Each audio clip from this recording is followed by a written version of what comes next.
This is the great reveal, the KBS bread maker. Two model names for this bread maker, the Pro and the Large, and it's the same thing, just relabeled, and they charge you 10 bucks more. So I got this one from Amazon for the better price, and has all these pieces here, which I know nothing about, but I guess I'm gonna learn. I know nothing about making bread. I saw some videos on it. These are little paddles that go in the bottom there, mixers. I chose this model because I wanted a better model, number one. But number two, I wanted to be able to put fruits and nuts in it, which is the purpose of this. As I turn this to the side, it just pops out. And this is made of that ceramic here on the outside. This all has to get washed, so I'm going to put this right over here by the wash. I can wash it. So that's the great reveal on that. Now I also have flour grinder, because if you're going to make bread, you might as well make your own flour. The problem with flour is it loses its value within days, literally, of being ground up. The flour berries, the wheat berries themselves are good for like up to 25 years. But once it's ground, you got days to use it. So I got a grinder come off, kind of a quick release concept from a bicycle. And it's just a lid that has a little gasket in there. And literally, it's just got these grinding teeth. It's not plugged in right now, so I'm safe. It says to wash it out, which I'm going to do. But the concept of this is they don't want you to immerse this thing with water. They want you to just wipe it clean and be done with it. Easy unwrap. I didn't take you through the whole process of bringing it out of the box because anybody could do that. It takes real skill to do what I'm doing now. Sure. All right. So this has to get washed. So the next thing I want to show you. So I got this Heartland hard white wheat. So you can get hard white wheat, soft white wheat. You can get hard red wheat. And the bottom line is, what do you plan on making with it? And I'm going to be doing white bread. So I got this. You'll see this is supposed to be designed to be easy to take off. I don't see any easy in there whatsoever. But I'm presuming if I get these cutters in there, which let's do this together. Let's pull this out a little bit. I'm going to cut that so I can actually pull the tab. Now I can get a hold of this tab. Go all the way around. And that's that. Not as pretty as it should have been. Labeled on lift on here, so we're just going to do what it says and lift, lift.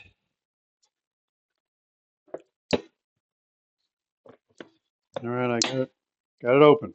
Now we come down to this point. So as I cut this, I'm just looking at the top. It's not designed to be resealed again, which is why they give you this container. So I'm going to cut as close as I can, and I can hear the vacuum pack going away. And this is all it looks like as wheat. So for this grinder here, it's a Model 150. It's one of the more economical ones that I found on Amazon, but it yet had good ratings. People liked it. So I guess we're going to find out what economical means. Use only dry materials, nothing wet. When you go to clean it out, use a damp paper towel after turning off the switch and unplugging it. And then it talks about a smell problem. So I remember reading that some people have problems with smell. So they say the first time you use this, put in some grain, whatever it's going to be expendable. And that's what's going to clean it out. And then discard that. That's the long and the short of it. So here goes nothing. All right. Well, I got my grain and I'm just going to, I guess, pour it in there. I already wiped the inside there with a damp towel and that's about it. It says to use nothing more than that. So put that in there, close that up, close that up. Gonna plug this in. Let's turn it off. Scared the crap out of me. You can hear it change. At least if you can't hear it, I'll tell you it changed. It started out from a real raspy sound to more of a smooth sound. All right, let's see what we got. We got flour. Woo! First time ever made flour. The newer generations are kind of a lost art. All right, so an interesting thing I noticed, if I press and hold down the start, stop, pause button for, I don't know, 5 seconds, it actually stops. Now I can go to menu and scroll through till I find number 14. And now I'm going to hit start. It says press any key to turn on display, then press pause stop button to run 14. It won't run it right off the bat. It runs menu 1. You have to make it go to 14. You guys at KBS, that's one thing you could fix. Make it a little clearer for those of us that are completely clueless. So I just started menu 14. And after 10 minutes, I'm going to stop it. All right, our 10 minutes are up. After 10 minutes, press any key on the display, then press start, stop, pause button. By the way, don't put your owner's manual on here. It's all fairly cool here, but that window right in the middle, it's pretty hot. So resist all temptation to put something there. As far as the size of the unit, warm, very hot up here, but around the bottom, it's okay. Around the front, same thing. It's hottest in this area in here, fairly cool down here. So don't put this near stuff that you're going to regret later. All right, so for me, the $99 question is, when I'm making something that says use a cup of wheat. So if I put a cup of wheat berry in, I know it's going to get ground up and I know it's going to be less. But how much less? So I have exactly 1 cup I'm putting in here. Right there, 1 cup. I'm going to put this lid on, turn the lid, flip the lever, flip the lever. I'm going to look at it, make sure it's off. Always for off. So it's off. I plug it in.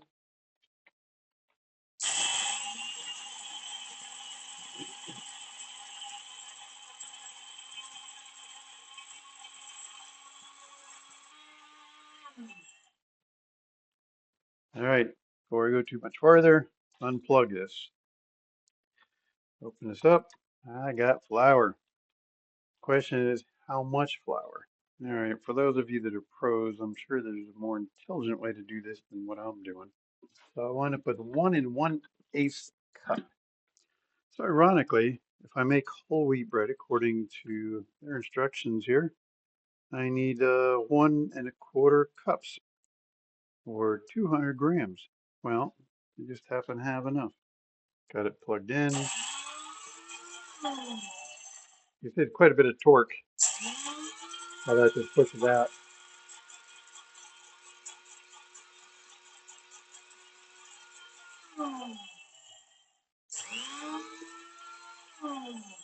All right, unplug. And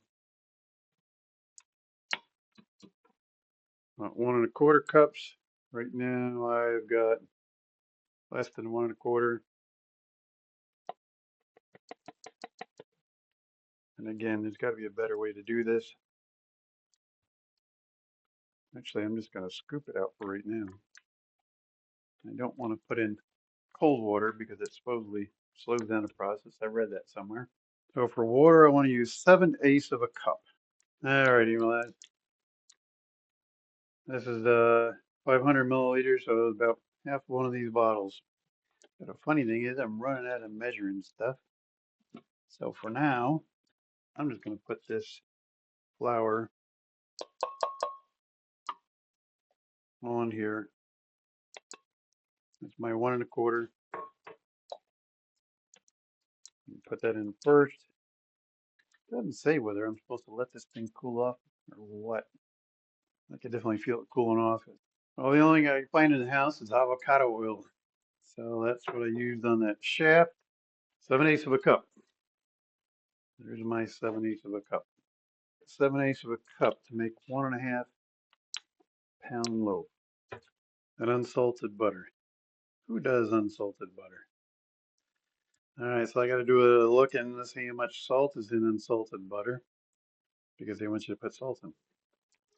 So I Googled and I found out, thanks to AI, that 2 tablespoons of salted butter contain about 200 milligrams of salt, which is about a quarter to a half a teaspoon.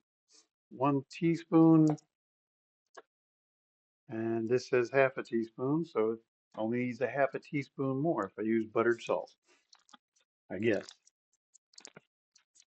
So what do I know? I'm just following directions. Kosher salt. I got iodized salt. Hope it's the same thing. It says use 1 teaspoon. Now I look on here already. According to Google, we've already put about 1/2 teaspoon in there of salt with the butter. So I'm going to add another half a teaspoon more of salt. There it is. And 3 tablespoons of granulated sugar. Let me go get that. 3 tablespoons of granulated sugar when doing a 1.5 pound loaf. So what I'm going to do, I don't know if I'm supposed to or not, but I'm just going to put it in here with the flour. 1, 2, 3. We use raw cane sugar, Florida crystals. What we like about this, actually, when we go camping, it's a great container to have in a camper. I got this instant dry yeast I got from Amazon called 1 in a Mill, and that's what I'm going to use. But I have this brick. I mean, it's a brick.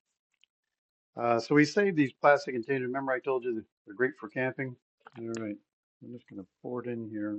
I got a lot of yeast for a lot of bacon. Yeast dry active instant 2/3 tablespoon. Oh, of course. I don't have 2/3. What I got over here?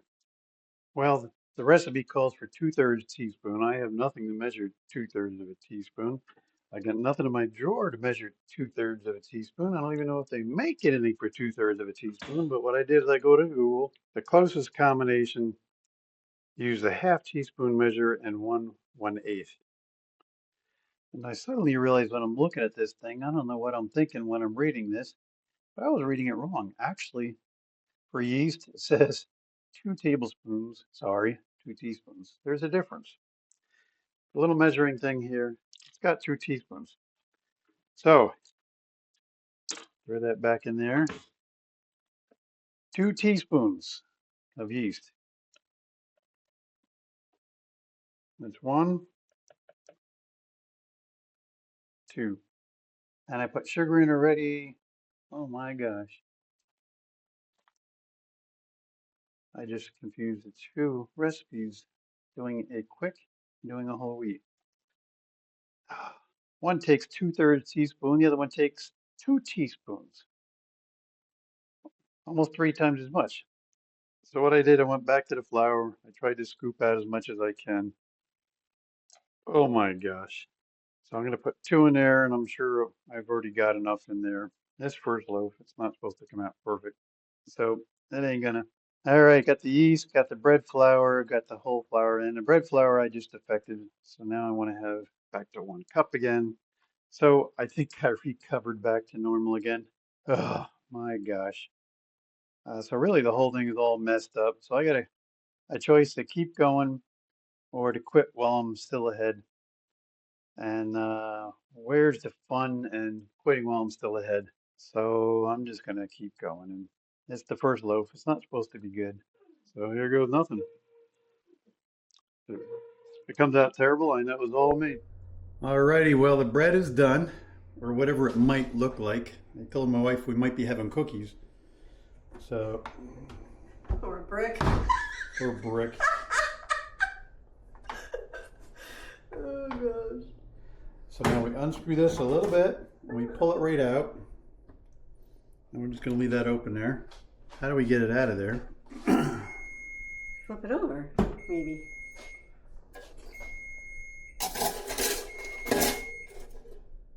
There you go. Yep. Voila. So as much as I could have messed it up, it did something. Honey, we got something we can cut this on, a cutting board? You bought a bread knife. Yeah, I'm gonna use this for now. So I cut this. I'd say it's probably not done all the way right because my ingredients weren't right.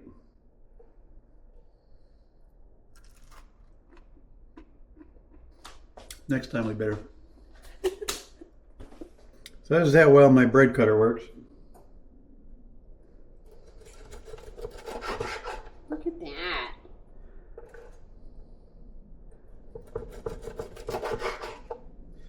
So that's called a alum tea, whatever it is. I got that off Amazon. I'll put connections for you on there. So this works. The bread would have been better if I followed instructions. I learned. But that's cool. We're getting there.